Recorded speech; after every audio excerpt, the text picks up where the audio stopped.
বিসমিল্লাহির রহমানির রহিম। আজকে পটুয়াখালী জেলা বিএনপির সম্মেলন, এই সম্মেলন অনুষ্ঠানের সম্মানিত সভাপতি জনাব আব্দুর রশিদ চুন্নু মিয়া মঞ্চে আমাদের সাথে উপস্থিত আছেন।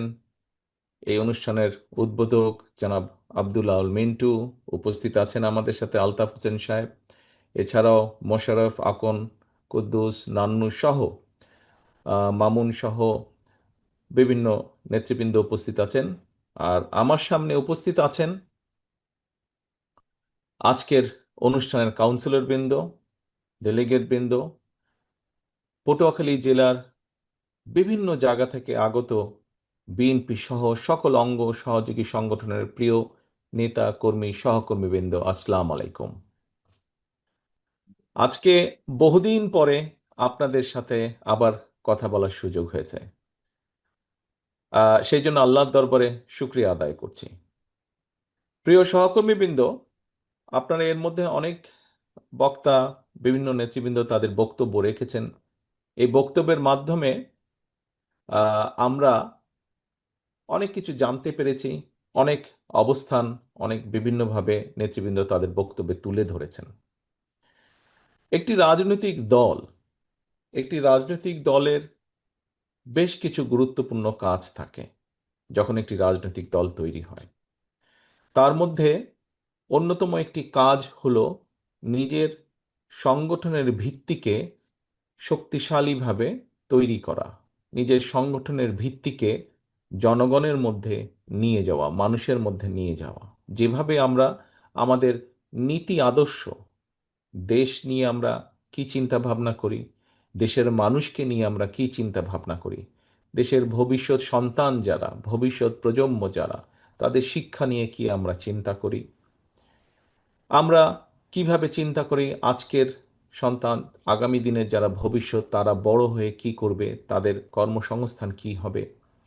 আমরা চিন্তা করি কৃষি নিয়ে, এই দেশের কৃষকদের কি হবে, কিভাবে আমরা কৃষককে সহযোগিতা করব, কৃষিকে সুন্দরভাবে গড়ে তুলতে, সাজাতে।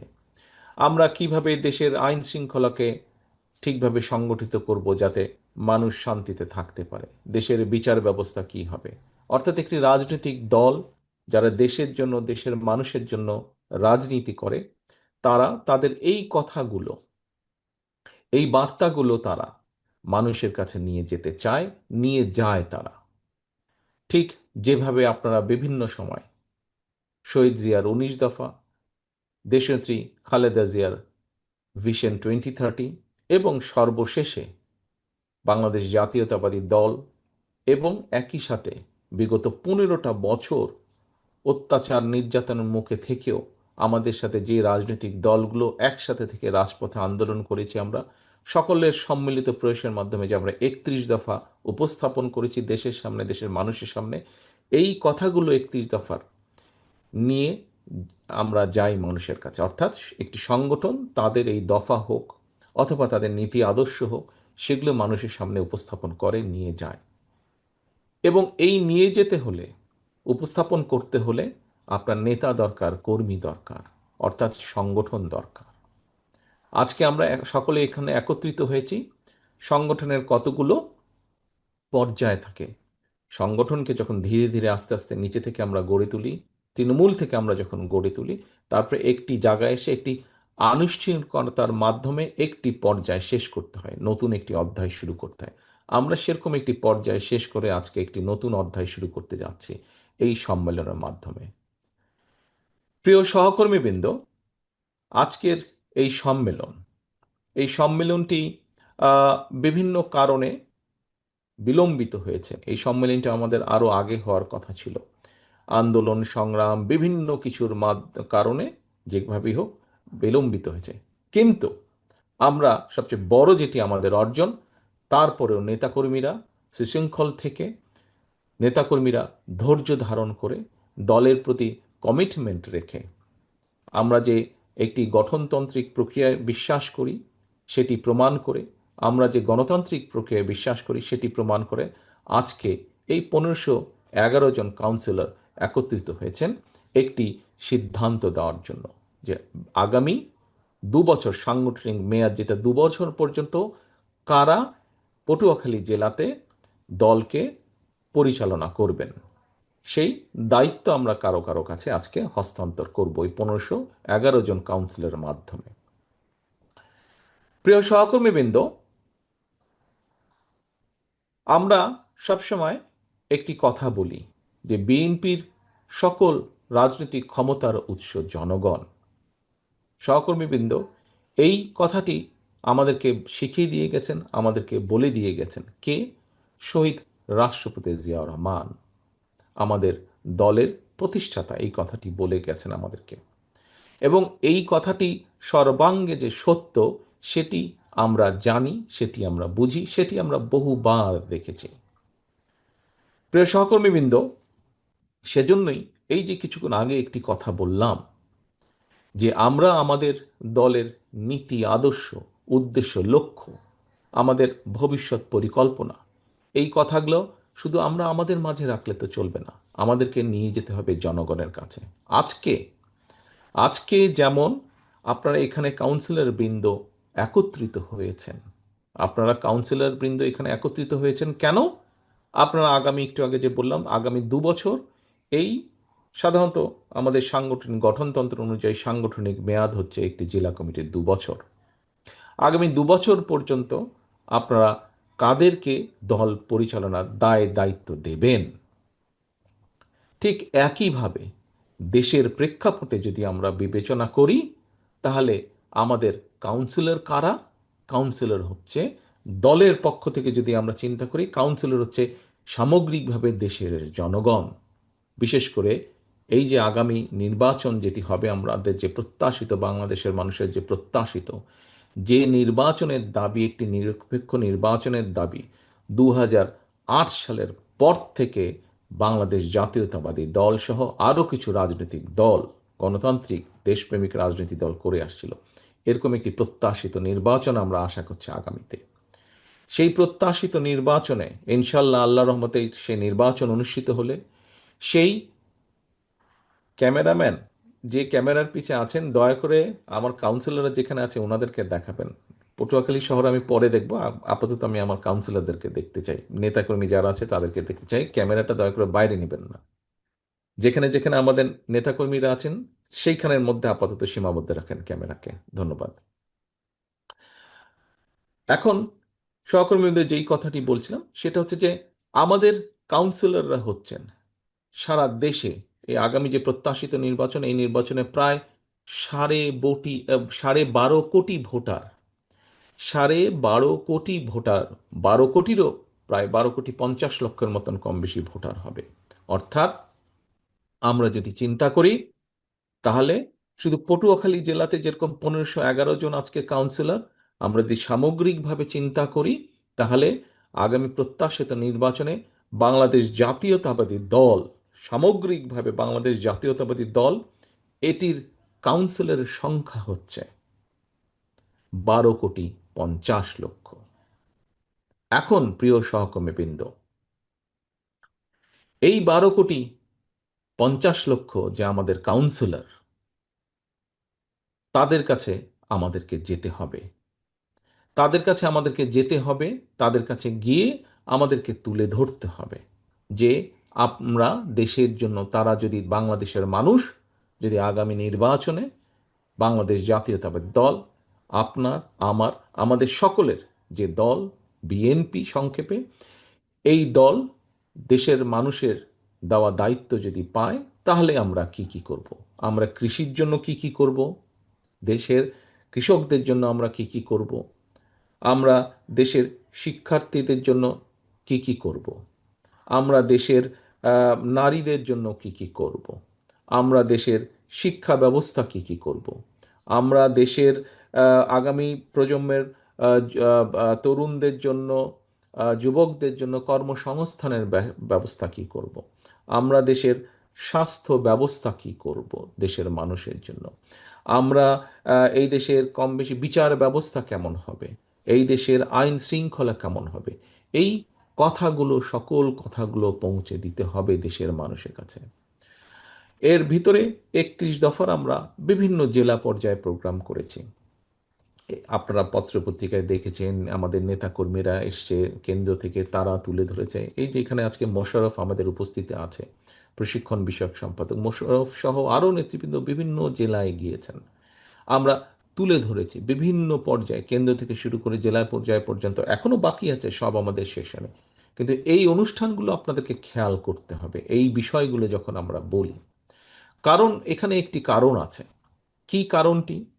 প্রিয় সহকর্মীবৃন্দ, দেখুন, আমরা যেমন বলি, আপনি যেমন বলেন, আমি যেমন বলি, আপনারা পটুয়াখালীশ্বরে যে কোনো মানুষকে, সাধারণ মানুষ যারা ভোটের দিন ভোট দিতে যান কিন্তু রাজনীতি করেন না, এরকম নিরপেক্ষ মানুষকে জিজ্ঞেস করেন, পটুয়াখালী ছাড়াও বাংলাদেশের যে কোনো জেলায় আপনারা জিজ্ঞেস করেন, একটি কথা সবাই বলবে, এই মুহূর্তে বিএনপি হচ্ছে বাংলাদেশের সবচাইতে বড় রাজনৈতিক দল।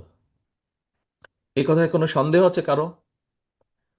এই যে আমি যে কথাটি বললাম, এটা আমার কথা না, যে কোনো রাজনৈতিক দলের অন্য অন্য যত রাজনৈতিক দল আছে তাদেরকে জিজ্ঞেস করেন, তাদের সদস্যরা একই কথা বলবে। আপনি নন পলিটিক্যাল একজন মানুষকে জিজ্ঞেস করেন, তারাও একই কথা বলবে, এই মুহূর্তে বিএনপি বাংলাদেশের সবচাইতে রাজনৈতিক দল। কোনো ভুল আছে কথায়? এই কথাটা ভুল আছে? কি আছে ভুল? ভাই হাত টাত নাড়লে আমি দেখতে পাবো। নাই। ঠিক আছে, ধন্যবাদ ধন্যবাদ, সকলে বলছেন ভুল নাই। এখন প্রিয় সহকর্মী বৃন্দ, এই যে বড় বড় হবার কিন্তু কিছু সমস্যাও আছে। বড় হবার, এই যে আমার সামনে আমার যে সকল সহকর্মী আছেন, ডেলিগেট বা কাউন্সিলর আপনারা উপস্থিত আছেন, আপনারা যারা সংসারের বড় সন্তান, আপনাদের কাঁধে কিন্তু অনেক দায়িত্ব থাকে। ছোট ভাই বোনেরা থাকে, তারা অনেক কিছু করে পার পেয়ে যায়, কিন্তু বড় সন্তান হিসেবে আপনি কিন্তু পার পান না। পান? আপনি পান? আপনি পার পান না। আপনারা যারা বড় সন্তান, আপনারা কিন্তু জানেন আপনাদেরকে অনেক কষ্ট করতে হয়েছে। যারা সংসারের বড় সন্তান, তাদেরকে অনেক কিছু স্যাক্রিফাইস করতে হয়, তাদেরকে অনেক কিছু স্যাক্রিফাইস করতে হয়। সংসারের অন্য ভাই বোনরা অনেক সময় অনেক বিষয়ে ঠিক আছে, তাদেরকে ছাড় দেওয়া হয়, কিন্তু বড় ভাই বা বড় বোন বা বড় সন্তান যে থাকে, তাকে স্যাক্রিফাইস করতে হয়, তাকে অনেক কিছু মেনে নিতে হয়, তাকে অনেক কিছু ছাড় দিতে হয়। প্রিয় সহকর্মীবৃন্দ, একটু আগে আপনারা সবাই বললেন, একমত প্রকাশ করলেন, এটি আমাদের কথা না, এটি এখন সব ধরনের মানুষের কথা। বিএনপি এই মুহূর্তে বাংলাদেশের সবচাইতে বড় রাজনৈতিক দল। সহকর্মীবৃন্দর, বড় রাজনৈতিক দল হিসাবে আমাদের দায়িত্ব বড়। আপনি যেহেতু বাংলাদেশের সবচাইতে বড় রাজনৈতিক দলের সদস্য, সেই হিসাবে আপনি বিএনপির নেতাকর্মী হন, আপনি যুব দলের নেতাকর্মী হন, আপনি স্বেচ্ছাসেবক দলের নেতাকর্মী হন, আপনি ছাত্র দলের নেতাকর্মী হন, আপনি মহিলা দলের নেতাকর্মী হন, আপনি কৃষক দলের নেতাকর্মী হন, আপনি তাঁতি দলের নেতাকর্মী হন, অর্থাৎ জাতীয়তাবাদী দলের মূল দল সহ যে কোনো অঙ্গ সংগঠনেরই আপনি নেতা বা কর্মী হন না কেন, আপনি বিএনপির একজন নেতা এবং কর্মী। এবং সেই হিসাবে আপনার দায়িত্ব, একজন রাজনীতি কর্মী হিসাবেই হোক, একজন মানুষ হিসাবেই হোক, একজন বাংলাদেশি জাতীয়তাবাদী শক্তির কর্মী হিসাবেই হোক, আপনার দায়িত্ব সবচেয়ে বেশি দেশের মানুষের প্রতি এবং দেশের প্রতি। প্রিয় সহকর্মীবৃন্দ, অনেকগুলো বড় দায়িত্বের মধ্যে একটি অন্যতম বড় দায়িত্ব হচ্ছে বিগত 15 বছর এবং তারও আগে বিভিন্ন সময়ে যখনই হুমকির মুখে পড়েছে বাংলাদেশের মানুষের গণতন্ত্রের অধিকার, তখনই কিন্তু বিএনপি সোচ্চার হয়েছে। বিএনপি রাজপথে নেমে এসেছে, নেতাকর্মীর মাধ্যমে জনগণকে সংগঠিত করেছে এবং ধীরে ধীরে রাজপথে গড়ে তুলেছে আন্দোলন জনগণকে সাথে নিয়ে।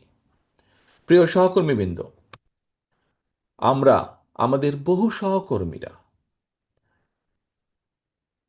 যে গণতন্ত্রের প্রত্যাশিত গণতন্ত্রে প্রতিষ্ঠিত করার জন্য আমরা ধীরে ধীরে ধাবিত হচ্ছি, সেই গণতন্ত্রের দাবি আদায় করার জন্য, গণতন্ত্রের ভিত্তি রচনা করার জন্য গত 15 বছরে আমাদের 700-রও বেশি সহকর্মী জীবন উৎসর্গ করেছে।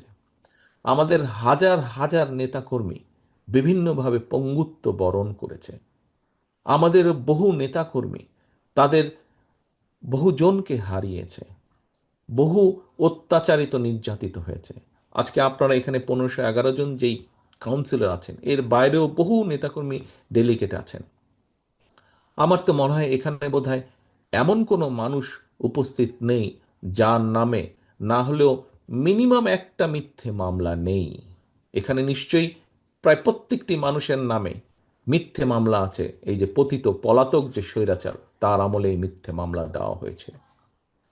এখন প্রিয় সহকর্মী বৃন্দ, এই যে এত ত্যাগ, এত তিতিক্ষার পরে আমরা যে গণতন্ত্র প্রতিষ্ঠার দিকে ধাবিত হচ্ছি, এই গণতন্ত্রের ভিত্তিকে যদি শক্ত ভিতের উপরে প্রতিষ্ঠিত করতে হয়, সবচেয়ে আগে এগিয়ে আসতে হবে বাংলাদেশ জাতীয়তাবাদী দল, বিএনপিকে, তথা আপনাকে এগিয়ে আসতে হবে।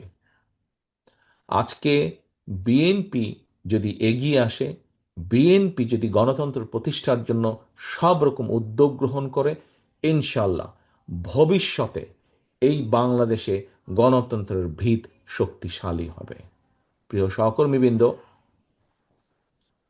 প্রিয় সহকর্মীবৃন্দ, আমাদের সবচেয়ে বড় একটি গৌরবের বিষয় আছে। কি সেটি? শহীদ রাষ্ট্রপতি জিয়াউর রহমান যখন দায়িত্ব পান দেশের মানুষের কাছ থেকে, তার আগে এই দেশের রাজনীতিতে ছিল বাকশাল। অর্থাৎ বাংলাদেশের সকল রাজনৈতিক দল ছিল নিষিদ্ধ, একটিমাত্র দল ছাড়া। একইভাবে সেই সময় 4টি সংবাদপত্র ছাড়া প্রায় সব সংবাদপত্র নিষিদ্ধ ছিল, বন্ধ ছিল। শহীদ রাষ্ট্রপতি জিয়াউর রহমান বাংলাদেশ জাতীয়তাবাদী দলের প্রতিষ্ঠাতা, আপনার, আমার, আমাদের সকলের রাজনৈতিক আদর্শ ধারক যে, বাহক যে, উনি যখন দায়িত্ব পেলেন, আমরা দেখেছি তার মাধ্যমে বাংলাদেশ আবার বহুদলীয় গণতন্ত্রের যাত্রা শুরু করল। অর্থাৎ প্রিয় সহকর্মীবৃন্দ, আমাদের এই দল, বাংলাদেশ জাতীয়তাবাদী দল, বহুদলীয় গণতন্ত্রের রাজনীতিতে বিশ্বাস করে এবং এই দেশে বাকশাল থেকে বহুদলীয় গণতন্ত্রের রচনা আপনি করেছেন, আপনার দল করেছে, আমরা করেছি, আমাদের দল করেছে। কাজে এইটি আমাদের একটি অত্যন্ত গর্বের বিষয়। এখন প্রিয় সহকর্মীবৃন্দ, গণতন্ত্রের ভিত্তি রচনা করার দায়িত্ব যেমন আছে, ঠিক একইভাবে আমাদের অন্যতম আরেকটি বড় দায়িত্ব হচ্ছে টলারেন্স। গণতন্ত্রের সবচেয়ে বড় আরেকটি আরেকটি শর্ত হল টলারেন্স, অর্থাৎ সহনশীলতা। প্রিয় সহকর্মীবৃন্দ, গণতন্ত্র মানেই বিভিন্ন রকম মত পার্থক্য থাকবে, থাকতেই পারে মত পার্থক্য, থাকবে, কিন্তু আমি যেহেতু বড়, স্বাভাবিকভাবেই অন্য যারা আছে, যারা আমাদের সমান নয়, অবশ্যই তাদের মতামতকে, হতে পারে তারা আমাদের সাথে কোনো বিষয়ে একমত নয়, হতে পারে আমরা তাদের সাথে কোনো বিষয়ে একমত নই, কিন্তু তারপরেও তাদের মতামতকে আমাদের সম্মান দিতে হবে। তারপরেও তাদের মতামতকে আমাদের শুনতে হবে। তারপরেও সকলের সাথে আমাদেরকে বসতে হবে, আলোচনা করতে হবে। সকলের সাথে বসতে হবে, আলোচনা করতে হবে, আলোচনার মাধ্যমেই সমস্যার সমাধান করতে হবে।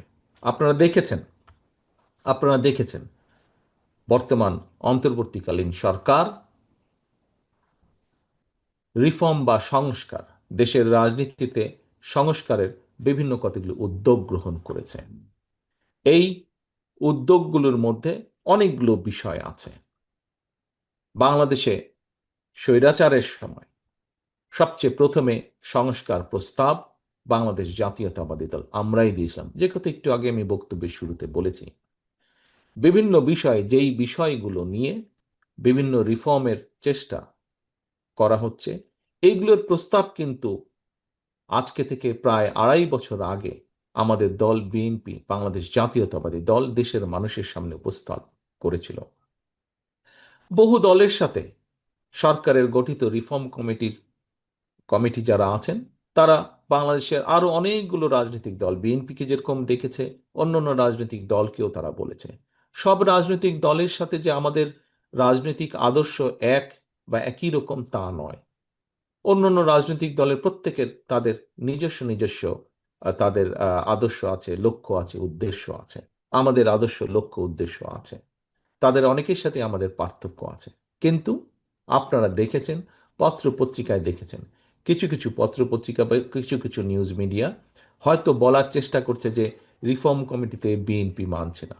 কিন্তু বাস্তব সত্য যেটা হলো, গতকালকে আপনারা দেখেছেন যে 1 জুলাই, এই যে জুলাই আন্দোলন, এই 1 জুলাইয়ের যে অনুষ্ঠান শুরু হয়েছে, আমরা সকল দলের, কারণ আমরা মনে করি এই যে 5ই আগস্ট স্বৈরাচার যে পলাতক হয়েছে, যে আন্দোলন শুরু হয়েছে, এই আন্দোলনে শুধু বিএনপি না, অন্য রাজনৈতিক দল সহ সমাজের প্রত্যেকটা মানুষের অবদান আছে স্বৈরাচারকে বিতাড়িত করার ক্ষেত্রে।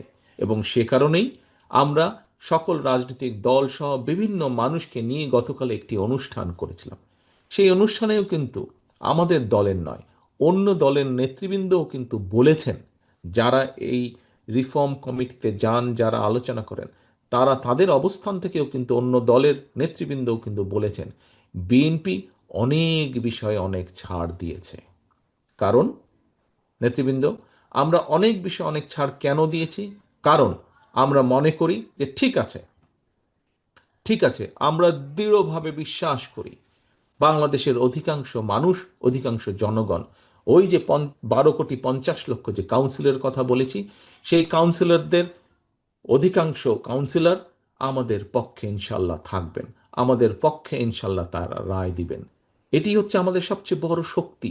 এবং যেহেতু এই 12,50,00,000 কাউন্সিলরের অধিকাংশ আমাদের পক্ষে আছেন, সেজন্য আমরা যদি কিছু ছাড় দেই তাতে কিচ্ছু আসে যায় না। বরং তাহলে যেটি হবে, অন্যরা কনফিডেন্স পাবে যে ঠিক আছে, বিএনপি ছাড় দিয়েছে, বিএনপি ছাড় দিচ্ছে। আমরা মেনে নিয়েছি, কিছু কিছু জিনিসের সাথে আমরা একমত নয়, তারপরেও আমরা গণতন্ত্রের ভিত্তি যাতে রচিত হয়, গণতন্ত্রের ভিত্তি যাতে শক্তিশালী হয়, দেশ যাতে গণতন্ত্রের দিকে এগিয়ে যেতে পারে, দেশের মানুষ যাতে তাদের গণতান্ত্রিক অধিকার চর্চা আবার শুরু করতে পারে, তার জন্য আমরা ছাড় দিয়েছি, তার জন্য আমরা চেষ্টা করেছি। তারপরেও মানুষ আসুক, দলগুলো আসুক, আমরা একটি নির্বাচনী প্রক্রিয়ার দিকে এগিয়ে যাই। প্রিয় সহকর্মীবৃন্দ, সেজন্যই আমি বলছি যে বড় দল হিসাবে আমাদেরকে ছাড় দিতে হবে, কারণ আমাদের দায়িত্ব যেমন বেশি, ঠিক একইভাবে আমাদেরকে ছাড়ও দিতে হবে। আমরা ছাড় দিব। এবং আজকে এই কথাটি বলার মাধ্যমে যেই কথাটি আপনাদের কাছে আমি তুলে ধরতে চাই, আমরা আমাদের নীতি, আদর্শ, লক্ষ্য, উদ্দেশ্য অবশ্যই আমরা জনগণের কাছে পৌঁছাবো। আমাদের সবকিছুর সিদ্ধান্ত নেওয়ার মালিক, রাজনৈতিক লক্ষ্য উদ্দেশ্য সবকিছু সিদ্ধান্ত নেওয়ার মালিক জনগণ। কিন্তু আমরা ছাড় দেওয়ার এই অর্থ নয় যে আমরা অন্য কিছুর ব্যাপারে ছাড় দিচ্ছি। সিদ্ধান্ত নেবে জনগণ। আমরা সকলের কথা শুনবো। কাউকে যদি কিছু ছাড় দিতে হয়, আমরা অবশ্যই দেশের স্বার্থে, গণতন্ত্রের স্বার্থে, জনগণ স্বার্থে আমরা দিব। কিন্তু আমরা আমাদের লক্ষ্য উদ্দেশ্য জনগণের কাছে নিয়ে যাব। আমরা আমাদের আদর্শ, লক্ষ্য, উদ্দেশ্য কি পরিকল্পনা সব জনগণের কাছে আমরা নিয়ে যাব। এটি একটি বিষয়। প্রিয় সহকর্মীবৃন্দ, বড় দল হিসাবে আমাদের, আপনাদের, আমাদের সকলকে আরও একটি দায়িত্ব পালন করতে হবে। এবং এই দায়িত্বটি শুধু পটুয়াখালী জেলার প্রত্যেকটি শহীদ জিয়া বা দেশনেত্রী খালেদা জিয়ার প্রত্যেকটি নেতা কর্মী সৈনিককেরই যদি করতে হবে তা নয়, এটি আমাদের সারা বাংলাদেশে ছড়িয়ে ছিটিয়ে থাকা প্রত্যেকটি নেতাকর্মীকে এটি বিবেচনা রাখতে হবে। এই বিষয়টি মেনে চলতে হবে। কি? বারে বারে আমি একটি কথা বলছি, জনগণের সাথে থাকুন, জনগণকে সঙ্গে রাখুন। সহকর্মীবৃন্দ, আপনি আজকে এই অনুষ্ঠানে যখন আসছিলেন আপনার এলাকা থেকে, তখন নিশ্চয়ই আপনার এলাকার সাধারণ মানুষের অনেকেই কিন্তু আপনাকে বলেছে, আপনাকে শুভকামনা জানিয়েছে যাতে আজকে এই অনুষ্ঠান সফল হোক, তাই নয় কি? আপনাকে অনেকেই শুভকামনা জানিয়েছে। আবার অনেকেই হয়তো আপনাকে বলেছে, ভাই যাচ্ছেন, কি বলবেন, কিছু ঠিক করেছেন, অথবা আমাদের এই কথাটা সম্ভব হলে পৌঁছে দিন। এরকম অনেক কথা কিন্তু আপনাকে অনেকেই নিশ্চয়ই বলেছে আপনারা আসার পথে। এখন প্রিয় নেতাকর্মী, আপনারা যখন ফিরে যাবেন, তারা আপনাদের কাছে জানতে চাইবে কি হলো, কেমন হলো, কি হলো অনুষ্ঠান, দেশ, দেশের মানুষ নিয়ে কি ব্যাপারে আলোচনা হলো, কি সিদ্ধান্ত হলো, এরকম বিষয়গুলো জানতে চাইবে। তার মানে বিষয়টি কি দাঁড়াচ্ছে সহকর্মীবৃন্দ? বিষয়টি দাঁড়াচ্ছে যে মানুষেরও কিন্তু আপনাদের কাছে প্রত্যাশা আছে। মানুষ যখন জানে যে আপনি বিএনপির নেতা, বিএনপির কর্মী, তখন কিন্তু মানুষেরও আপনার কাছে প্রত্যাশা আছে। এবং আমাদেরকে কিন্তু সেই প্রত্যাশার সাথে সামঞ্জস্য রেখে চলতে হবে। অর্থাৎ বারে বারে আপনারা নিশ্চয়ই শুনেছেন, আমি বিভিন্ন সময় বক্তৃতা বিবৃতিতে বলেছি, জনগণের সঙ্গে থাকুন, জনগণকে সঙ্গে রাখুন, জনগণের সাথে থাকুন, জনগণকে সাথে রাখুন। প্রিয় সহকর্মীবৃন্দ, আমি একজন রাজনৈতিক কর্মী এবং আমার সামনে আজকে এই হলরুমের ভিতরে, এই হলরুমের বাইরে, এই ক্যামেরার মাধ্যমে আমি যত মানুষকে, এই যে এখন হলরুমের বাইরে আমি দেখতে পাচ্ছি, এই যত আমার নেতা কর্মী মানুষকে আমি দেখতে পাচ্ছি, প্রত্যেকে কিন্তু আপনারা একজন রাজনৈতিক কর্মী, তাই নয় কি? এই মুহূর্তে প্রত্যেকে একজন রাজনৈতিক কর্মী, তাই তো নাকি? আপনারা রাজনৈতিক কর্মী, আমি তো রাজনৈতিক একজন কর্মী। এই যে দেখেন, সবাই হাত তুলেছেন, আপনারা রাজনৈতিক কর্মী। এখন সহকর্মীবৃন্দ, এই রাজনৈতিক কর্মীর মূল দায়িত্ব কি? মূল দায়িত্ব হচ্ছে মানুষকে খুশি রাখা, জনগণকে খুশি রাখা, জনগণের সমর্থন আপনার পক্ষে রাখা। দেখুন, আপনি যখন আপনার এলাকায় একটি জনসভা করেন, অথবা আপনি যখন আপনার এলাকায় একটি মিছিল করেন, সেই মিছিলে যখন মানুষ বেশি হয়, আপনি যখন পিছনে তাকিয়ে দেখেন মিছিলটি আপনার প্রত্যাশিত থেকেও বড় অনেক, আপনি যখন জনসভায় বক্তৃতা দিতে উঠেন, মঞ্চে উঠেন, আপনি যখন দেখেন আপনার সেই জনসভায় মানুষের ঢল আপনার প্রত্যাশার চেয়েও বেশি, আপনার কি ভালো লাগে না? আমার তো ভালো লাগে, আপনার ভালো লাগে না? নিশ্চয়ই আপনাদের প্রত্যেকের ভালো লাগে। এখন সহকর্মীবৃন্দ, মানুষ কখন আপনার জনসভায় আসবে, মানুষ কখন আপনার মিছিলে আসবে? যখন আপনি মানুষের প্রত্যাশা অনুযায়ী কাজ করবেন, তাই তো নাকি? আমি ভাই সিম্পলি এটা বুঝি, সাদামাটাভাবে আমি এটা বুঝি। আপনি যখন জনগণের প্রত্যাশা অনুযায়ী কথা বলবেন, জনগণের প্রত্যাশা অনুযায়ী কাজ করবেন, তখনই তো জনগণ আপনার সাথে থাকবে। আজকে দেখেন, এই যে যেই দলটা পালিয়ে গিয়েছে, এই বেশি দিন ঘটনা, 1 বছর আগেও, গত বছরও এই সময় কিন্তু ওই স্বৈরাচার আমাদের ঘাড়ের উপরে, দেশের মানুষের ঘাড়ের উপরে চেপে বসেছিল। আজকে যেই স্বৈরাচারকে বাংলাদেশের মানুষ বিতাড়িত করে দিয়েছে, এই দেশ থেকে বিতাড়িত করে দিয়েছে। কেন বিতাড়িত করে দিয়েছে? তার অন্যতম মূল কারণ হচ্ছে, এই দেশের মানুষ যেভাবে চেয়েছিল, তাদের দল, তাদের নেতারা, তাদের কর্মীরা সেভাবে কথা বলেনি, সেভাবে কাজ করেনি, তাই তো নাকি? এক কথায় তো তাই। মানুষের প্রত্যাশা অনুযায়ী তারা কাজ করেনি, সেই জন্যই তাদের আজকে এই পরিণতি। প্রিয় সহকর্মীবৃন্দ, কাজে আমাদের অন্যতম মূল দায়িত্ব হচ্ছে মানুষের প্রত্যাশা অনুযায়ী। এবং কিছুক্ষণ আগে আমি একটি কথা বলেছি, যে আজকে শহীদ রাষ্ট্রপতি জিয়াউর রহমানের একজন সৈনিক হিসাবে, দেশনেত্রী বেগম খালেদা জিয়ার একজন কর্মী হিসাবে, ওই গ্রামের শেষ কর্মীটি, আপনি হয়তো মনে করতে পারেন যে আরে ভাই, আমি যদি এখানে কিছু করি কি হবে, ওই ঢাকায় বা ওই চট্টগ্রামে, ওই দিনাজপুরে কি কেউ কিছু টের পাবে নাকি? পটুয়াখালী জেলার অন্য জায়গায় তো মানুষ টের পাবে না। এটি ভুল ধারণা সম্পূর্ণ। আপনার এই ধারণাটা ভুল। আজকে আপনি যদি এলাকায় এমন একটি কোনো কাজ করেন, যেই কাজটি মানুষ পছন্দ করে না, এটির এফেক্ট আপনি নয়, এখানে উপস্থিত প্রত্যেকটা নেতাকর্মীকে এটির নেগেটিভ এফেক্ট, অর্থাৎ এটির খারাপ প্রতিক্রিয়া ভোগ করতে হবে। কাজে সহকর্মীবৃন্দ, আজকে আপনারা এখানে যত হাজার নেতাকর্মী উপস্থিত আছেন, আপনাদের প্রত্যেকের কাছে আমার আহ্বান, আসুন আমরা শুধু পটুয়াখালী জেলা না, বাংলাদেশের 64টা জেলার প্রত্যেকটি নেতাকর্মীর কাছে আমার আহ্বান, আসুন আমরা এমন কিছু কাজ করব না, বিএনপির একজন কর্মী হিসাবে, শহীদ জিয়ার একজন সৈনিক হিসাবে, দেশনেত্রী খালেদা জিয়ার একজন সৈনিক হিসাবে আমরা এমন কোনো কাজ করব না যেই কাজে মাধ্যমে মানুষ আমাদের উপরে বিরক্ত হবে। প্রিয় সহকর্মীবৃন্দ, বিগত 15 বছর তো আপনারা যুদ্ধ করেই বেঁচেছিলেন, তাই নয় কি? খুন, গুম, হুলিয়া, কেস কাচারি, এইগুলাকে মোকাবেলা করেই তো আপনারা বেঁচেছিলেন। তাহলে সহকর্মীবৃন্দ, এই মুহূর্তে খুন, গুম, মিথ্যে মামলা, এগুলোর সমস্যা কি আছে? এইসবের কি সমস্যা আছে? এইসবের সমস্যা তো আপাতত নেই, কি আছে নাকি? আমি তো বুঝতে পারছি না। আছে না? নেই? আচ্ছা, ধন্যবাদ, হাত নামান। সমস্যা যদি না থাকে, তাহলে কেন আমাদের কোনো সহকর্মী এমন কোনো কাজ করবে যেই কাজের মাধ্যমে দল ক্ষতিগ্রস্ত হবে। আপনাদেরকে যদি আমি জিজ্ঞেস করি, এই দলের জনগণের ভোটের অধিকারের দাবি রাজপথে নিয়ে আন্দোলন সংগ্রাম করার কারণে কারা কারা মিথ্যে মামলা খেয়েছেন হাত তুলেন তো ভাই। কারা কারা মিথ্যে মামলা খেয়েছেন হাত তুলেন। কারা কারা আদালতের বারান্দায় মাসের পর মাস বছরের পর বছর ঘুরতে হয়েছিল? আপনারা সবাই মামলা খেয়েছেন, মিথ্যে মামলা খেয়েছেন। আচ্ছা, ধন্যবাদ, হাত নামা। এখন সহকর্মীবৃন্দ, এই যে আপনারা যারা মিথ্যে মামলার শিকার হয়েছেন, তাহলে আপনারা, আপনাদের কাছে কি কোনো কারণ আছে?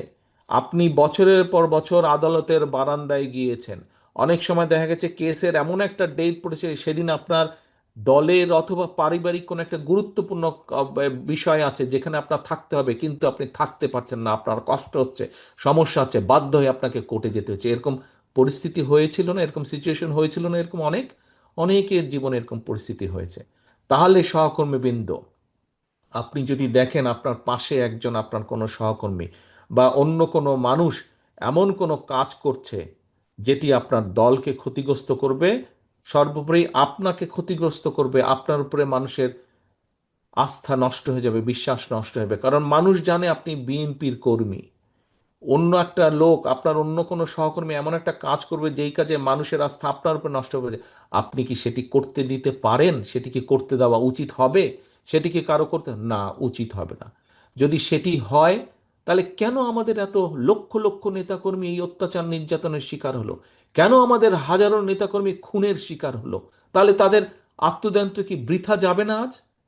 আমরা যদি এইসব অ্যালাউ করি কাউকে, যে যাতে দলের ক্ষতি হবে, তাহলে কেন আমরা অ্যালাউ করব? কাজেই সহকর্মীবৃন্দ, বাংলাদেশের সবচাইতে বড় দলের সদস্য হিসাবে আপনার দায়িত্ব যেমন গণতন্ত্রের ভিত্তিকে শক্তিশালী করা, আপনার অবস্থান থেকে সেই কাজে অবদান রাখা, একইভাবে বাংলাদেশের সবচাইতে বড় রাজনৈতিক দলের সদস্য হিসাবে আপনার দায়িত্ব হচ্ছে নিজেকে এবং অন্যকে অবশ্যই এমন কাজ থেকে বাইরে রাখা যাতে করে দলের সুনাম নষ্ট না হয়। সহকর্মীবৃন্দ, এটি আপনাদের সকলকে নজর রাখতে হবে।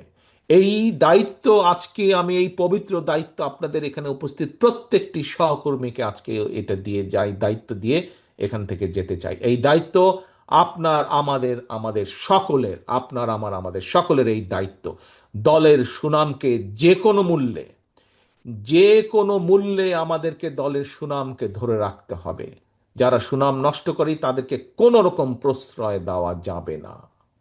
প্রিয় সহকর্মীবৃন্দ, আরেকটি বিষয়, বড় দলের কর্মী হিসাবে, বড় দলের সদস্য হিসাবে, বড় দল হিসাবে আমাদের আরেকটি গুরুত্বপূর্ণ দায়িত্ব আছে। মানুষ আমাদের কাছে প্রত্যাশা করে। আপনাদের নিশ্চয়ই মনে আছে, বেশি দিন আগের কথা না, স্বৈরাচার পালিয়ে যাবার পর দেশে কিন্তু 3 দিন কোনো সরকার ছিল না, বলতে গেলে কোথাও সরকার ছিল না। কিন্তু সেই সময় দেশের আইন শৃঙ্খলা হোক, এবং তার কয়েকদিন পরে আমাদের হিন্দু সমাজের সম্প্রদায়ের তাদের পবিত্র একটি ধর্মীয় অনুষ্ঠান উদযাপিত হয়েছিল, পূজা উদযাপিত হয়েছিল। এবং তখন আপনারা প্রত্যেকটি মানুষ, বিএনপির প্রত্যেকটি নেতাকর্মী, আমরা কেন্দ্র থেকে নির্দেশ দিয়েছিলাম, কিন্তু আপনারা প্রত্যেকে পরিশ্রম করে সেদিন আপনারা আইন শৃঙ্খলা বজায় রেখেছিলেন, যাতে কোথাও কেউ কোনো সুযোগ নিয়ে কোনো অকারেন্স করতে না পারে। বিএনপি সারা বাংলাদেশে, মনে আছে নিশ্চয়ই আপনাদের, এই ঘটনাটি মনে আছে আপনাদের। কাজেই ওই যে 3 দিন সরকার ছিল না, তখনও আপনাদেরকে আমরা নির্দেশ পাঠিয়েছিলাম যে প্রত্যেক জায়গায় আপনাদেরকে জনগণের সাথে থাকতে হবে, জনগণের জানমালের ক্ষতি যাতে কেউ করতে না পারে সেই দায়িত্ব আপনাদের সকলকে নিতে হবে। এবং আপনারা সজাগ থেকেছিলেন, সতর্ক থেকেছিলেন। ফলে যখন কোনো দেশে সরকার ছিল না, যখন কোনো কিছু কাজ করছিল না, বিএনপির নেতাকর্মীরাই কিন্তু সেদিন দেশকে ধরে রেখেছিল, দেশের আইন শৃঙ্খলা পরিস্থিতিকে ধরে রেখেছিল। কাজে প্রিয় সহকর্মীবৃন্দ, আপনাদের সেই দায়িত্ব আজও শেষ হয়ে যায়নি, আজকেও আপনাদের দায়িত্ব আছে। তবে এখন যেহেতু অন্তর্বর্তীকালীন সরকার আছে, এখন যেহেতু সরকার চেষ্টা করছে সব কিছু আবার নর্মালভাবে চালানোর জন্য, আমাদের বড় দল হিসেবে অন্যতম প্রধান দায়িত্ব হচ্ছে আপনার এলাকার যে প্রশাসন আছে সেই প্রশাসন যখন সহযোগিতা চাইবে এলাকার আইন শৃঙ্খলা রক্ষার জন্য, এলাকার মানুষের শান্তি শৃঙ্খলা রক্ষার জন্য, বিএনপি হিসাবে, বিএনপির নেতা হিসাবে, বিএনপির কর্মী হিসাবে আপনাদেরকে সেই সহযোগিতা দিতে হবে। অর্থাৎ মানুষের প্রত্যাশা অনুযায়ী আমাদেরকে চলতে হবে, মানুষ যা চায় সেই হিসাবে আমাদেরকে চলতে হবে। গণতন্ত্রের ভিত যাতে শক্ত ভিত্তির উপরে রচিত হবে সেই ব্যাপারে আমাদেরকে সচেতন থাকতে হবে, কাজ করতে হবে, এবং আমাদেরকে আইন নিজের হাতে তুলে না নিয়ে প্রশাসন আমাদের সহযোগিতা চাইলে প্রশাসনকে সহযোগিতা করতে হবে, যাতে করে এলাকার মানুষের জান মালের নিরাপত্তা ঠিক থাকে। প্রিয় সহকর্মীবৃন্দ, সময় অনেক হয়ে গেল, অনেক লম্বা বক্তব্য দিয়ে ফেলেছি। এখন আমি চলে আসি আজকের সম্মেলনে। সহকর্মীবৃন্দ, আমাদের 1511 জন কাউন্সিলর একটু পরে তাদের মূল্যবান মতামত দিবেন ব্যালট পেপারের মাধ্যমে। আমরা এই কাজটির মাধ্যমে, ইনশাল্লাহ এই কাজটির মাধ্যমে আমরা আরেকটি জিনিস সারা দেশের মানুষের কাছে পৌঁছে দিতে চাই, যে বাংলাদেশ জাতীয়তাবাদী দল বিএনপি গণতন্ত্রে বিশ্বাস করে। আমরা গণতন্ত্রের প্র্যাকটিস যেমন ঘরের মধ্যে করি, আমরা গণতন্ত্রের প্র্যাকটিস দেশের রাজনীতির মাঠেও দেখতে চাই। আমরা দেখতে চাই আমরা যেমন আমাদের কাউন্সিলর যারা, তাদেরকে যেরকম আমরা ভোটের সুযোগ করে দিতে চাই, ঠিক একইভাবে একইভাবে আমরা এই মেসেজ সকলের কাছে পৌঁছে দিতে চাই। আমরা চাই বাংলাদেশে যে 12,50,00,000 মতন ভোটার হবে আগামী দিনে, তারা যেন ব্যালটের মাধ্যমে তাদের মতামত প্রকাশ করতে পারে। সেই ব্যবস্থা, সেইটার বিরুদ্ধে যাতে কেউ ষড়যন্ত্র করতে না পারে, এ ব্যাপারেও আমাদেরকে সতর্ক থাকতে হবে। আজকে প্রিয় সহকর্মীবৃন্দ, আমরা আকাশ বাতাসে মাঝে মাঝে কিছু কথা শুনতে পাই। শহীদ জিয়ার কর্মী হিসাবে, দেশনেত্রী খালেদা জিয়ার সৈনিক হিসাবে সারা বাংলাদেশে আমাদের নেতা কর্মী সকলকে, বিএনপি সৈনিক হিসাবে, কর্মী হিসাবে আমাদেরকে এসব ব্যাপারে সজাগ থাকতে হবে। আমাদের বহু নেতাকর্মী প্রাণ দিয়েছে, বহু নেতাকর্মী পঙ্গুত্ব বরণ করেছে, বহু নেতাকর্মী বহু অত্যাচার নির্যাতন সহ্য করেছে জনগণের ভোটের অধিকার প্রতিষ্ঠিত করার জন্য। কাজে এই অধিকার নিয়ে যেন কেউ কোনো ষড়যন্ত্র করতে না পারে, এ ব্যাপারে আমাদেরকে সতর্ক থাকতে হবে। প্রিয় সহকর্মীবৃন্দ, আসুন আজকে সকলে মিলে আমরা এখানে একত্রিত হয়েছি এই কাউন্সিল অনুষ্ঠানকে সফল করার জন্য। আমরা যেভাবে এলাকার শান্তি শৃঙ্খলা রক্ষার জন্য আমরা প্রশাসনকে সহযোগিতা করব, একইভাবে আজকের এই কাউন্সিল অনুষ্ঠান যাতে শান্তি শৃঙ্খলার মাধ্যমে সুন্দরভাবে সম্পন্ন হতে পারে, এবং কাউন্সিলররা যাতে তাদের মতামত সুন্দরভাবে, সঠিকভাবে, স্বচ্ছভাবে যাতে তারা দিতে পারেন তাদের মতামত, সে ব্যাপারেও আমাদেরকে ঐক্যবদ্ধ থাকতে হবে, ডিসিপ্লিন থাকতে হবে আমাদেরকে। প্রিয় সহকর্মী বৃন্দ, আমি আজকে আমি আজকে এই কাউন্সিল উপলক্ষে যে নির্বাচন কমিশন গঠন হয়েছে, এই নির্বাচন কমিশনে আমাদের 3 সদস্যের নির্বাচন কমিশন গঠিত হয়েছে। চেয়ারম্যান হচ্ছেন অ্যাডভোকেট আব্দুল হক ফারাজি, সদস্য আছেন সহকারী অধ্যক্ষ করিম মৃধা কলেজের মোহাম্মদ মশিউর রহমান, করিম মৃধা কলেজের আরেকজন শিক্ষক আছেন সদস্য হিসাবে মোহাম্মদ নাসির উদ্দিন। আমি আশা করব এই নির্বাচক মণ্ডলী যারা আছেন, পরিচালনা কমিটি যারা আছেন, তারা সুন্দরভাবে এই কাউন্সিল অনুষ্ঠানটি সম্পন্ন করতে পারবেন। আমি একই সাথে ধন্যবাদ জানাতে চাই আজকে যে অনুষ্ঠানের সভাপতি, অর্থাৎ এই আহ্বায়ক যেই কমিটি, যারা সুন্দরভাবে একটি কাউন্সিল, অনেক কষ্টের পরে এই কাউন্সিল অনুষ্ঠান সম্পন্ন যারা সুন্দরভাবে করতে সক্ষম হচ্ছেন, তাদেরকে আমি ধন্যবাদ জানাতে চাই। আমি ধন্যবাদ জানাতে চাই আজকের অনুষ্ঠানে যে উদ্বোধক আব্দুল্লাহ আল মিন্টু সহ, আমি air vice marshal Altaf Hossain সাহেব সহ যারা নেতৃবৃন্দ এই কাউন্সিল অনুষ্ঠানকে সহযোগিতা করছেন, যারা সুন্দরভাবে এটিকে সম্পন্ন করার জন্য সকল রকম উদ্যোগ গ্রহণ করেছেন, বিভাগীয় সাংগঠনিক সাংগঠনিক সহ যে সকল নেতৃবৃন্দ উপস্থিত আছেন, প্রত্যেককে আমি ধন্যবাদ জানাতে চাই। আমি সর্বোপরি ধন্যবাদ জানাতে চাই আমার উপস্থিত এখানে 1511 জন কাউন্সিলর এবং এর বাইরে যারা ডেলিগেট বৃন্দ আছেন, আপনাদের প্রত্যেককে আমি আন্তরিকভাবে ধন্যবাদ জানাতে চাই। এখন পর্যন্ত, সকাল থেকে এই মুহূর্ত পর্যন্ত যে এই অনুষ্ঠানটিকে সুন্দরভাবে সফলভাবে আপনারা সম্পন্ন করেছেন। আমি প্রত্যাশা করব, আমি আশা করব ইনশাল্লাহ আমার বক্তব্য শেষের পরে যেই ভোট গ্রহণ হবে এবং শেষ পর্যন্ত এই অনুষ্ঠানকে আপনারা প্রথম থেকে যেভাবে সহযোগিতা দিয়ে সফল করেছেন, শেষ পর্যন্ত আপনাদের এই সহযোগিতা আপনাদের অব্যাহত থাকবে এবং শুরুতে যেভাবে সফল করে নিয়ে এসছেন এই মুহূর্ত পর্যন্ত, শুরু থেকে শেষ পর্যন্ত একইভাবে এই সফলতার ধারাবাহিকতা অব্যাহত থাকবে। প্রিয় সহকর্মীবৃন্দ, আমি এই সম্মেলনের সাফল্য কামনা করে আমার বক্তব্য শেষ করছি। ইনশাল্লাহ প্রিয় সহকর্মীবৃন্দ, আপনাদের সাথে শীঘ্রই ইনশাল্লাহ দেশের মাটিতে ইনশাল্লাহ দেখা হবে। সকলে সুস্থ থাকবেন, সকলে ভালো থাকবেন। আল্লাহ হাফেজ। বাংলাদেশ জিন্দাবাদ। বাংলাদেশ জাতীয়তাবাদী দল জিন্দাবাদ। আসসালামু আলাইকুম।